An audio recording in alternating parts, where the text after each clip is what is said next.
नमस्कार मंडळी, कसे आहेत सगळे? आज सकाळीच कवळं ऊन होतं तेव्हाच मी चुचूला उन्हामध्ये झोपवलं होतं. म्हणजेच थोडंफार लहान बाळांना ऊन वगैरे पण खूप छान असतं म्हणून. आणि त्यानंतर मी लगेचच स्वयंपाक करायला घेतला आणि स्वयंपाकात बनवली होती आज सोयाबीनची भाजी. आणि मी रेसिपी शेअर करणार आहे. आवडली असेल तर नक्की लाईक करा.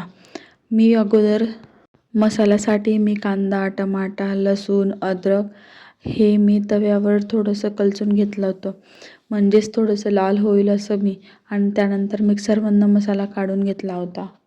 सोयाबीन चिल्लीसाठी आपण जसा कांदा कापतो आणि शिमला मिरची कापतो तसंच कापून घ्यायचं आहे. आणि तेच तेलमध्ये कलसून घ्यायचं आहे. ते फ्राय झाल्यावर त्याच्यामध्ये मसाला टाकून द्यायचा आहे.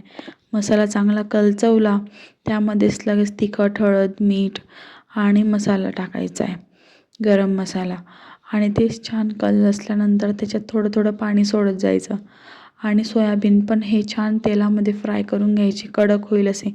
त्याचं एक असं आहे की जर ते तेलामध्ये फ्राय असतील, भाजीचा सारा हा घट्ट होत नाही. सोयाबीन वगैरे जर फ्राय केलेले असतील तर खूप छान भाजी होते आणि मस्त असे कुरकुरीत पण लागतात. मी तेच केलं होतं. आणि छान मी कलसून घेतल्यानंतर त्याच्यात थोडंसं पाणी सोडलं आणि मस्त भाजी शिजू दिली. आणि मग झाली ना तयार माझी सोयाबीनची भाजी. त्यानंतर मी लगेच जेवायला वाढलं होतं, कारण आता सकाळी मी लवकर उठते आणि सर्व कामं लवकर आवरून घेते. आणि माझ्या ट्रॉल्या वगैरे पण मी थोडं काढते साफ करायला.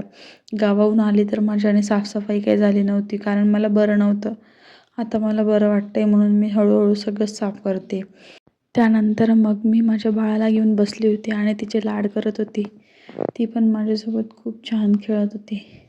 चला तर मग असा होता आजचा माझा दिवस. बाय.